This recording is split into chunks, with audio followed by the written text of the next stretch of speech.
ভাই মুনাজাত দেন, আপনি দেন আল্লাহ ভরসা আমাদের হযরত দেন। আল্লাহুম্মা আমিন। রব্বানা আতিনা ফিদ দুনিয়া হাসানাতাও ওয়া ফিল আখিরাতি হাসানাতাও ওয়া কিনা আযাবান্নার। রাব্বিরহামহুমা কামা রাব্বায়ানি সাগীরা ওয়া কুর রাব্বিরহামহুমা কামা রাব্বায়ানি সাগীরা। ইয়া আল্লাহ মাবুদ, আমরা কতিপয় গুনাহগার। এ আল্লাহ, আমরা এখানে মুসলিমদের পক্ষে দাঁড়াতে এসেছি। এ আল্লাহ, আমরা বাংলাদেশের মুসলমান, আমরা বাংলাদেশের জনগণ, আমরা যারা এদেশে বসবাস করি, আল্লাহ, আমরা যারা সীমান্ত এলাকায় বসবাস করি, আমাদের সীমান্ত নিরাপদ নয়। আমরা সীমান্তে আমরা কৃষিকাজ করতে পারি না, আমাদের পশু পাখি পালন করতে পারি না।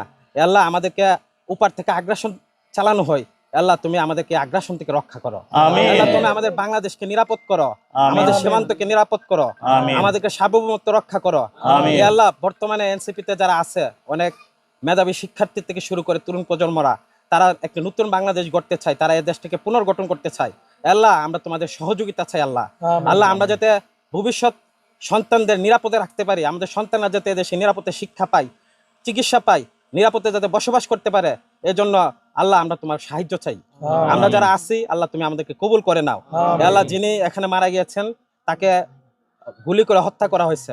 আল্লাহ, এই যে হত্যাকারী যারা আছে, তারা যাতে আর ভবিষ্যতে যাতে আর কোনো বাংলাদেশের নাগরিক হত্যা না করতে পারে, এজন্য আমাদের সরকারকে মজবুত এবং শক্তিশালী করো। আল্লাহ, আমাদের পররাষ্ট্র নীতিকে শক্তিশালী করো। আল্লাহ, আমাদের সকলকে মাফ করে দাও। রাব্বানা ইন্নানা সামিনা মুনাদিনাল ঈমান আল আমিনু বিরাব্বিকুম ফাআমান্না বিরহমাতিকা ইয়া আরহামার রাহিমিন।